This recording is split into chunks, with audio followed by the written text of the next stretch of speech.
एक पल नाम कबीरे का दादू मन चित लाए,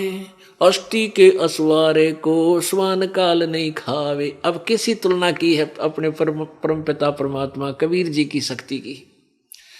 कि जो प्यारी आत्मा,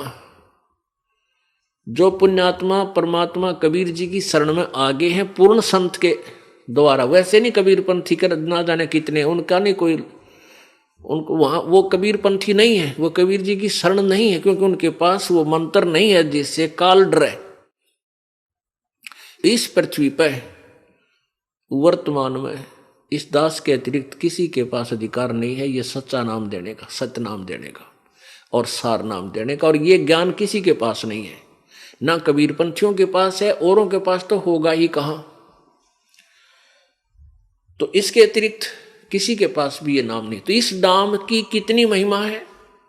जिसने परमात्मा कबीर जी का सच्चा नाम ले लिया इस दास के द्वारा, तो वो कितना काल की पहुंच से कितना दूर हो जाता है, कितना ऊपर उठ जाता है। जैसे हाथी के ऊपर बैठे किसी व्यक्ति को और कुत्ता हानि नहीं पहुंचा सकता, हाथी पर बैठे हुए व्यक्ति को कुत्ता श्वान कुछ भी हानि नहीं कर सकता, वो चाहे बेशक भौंकता रहे।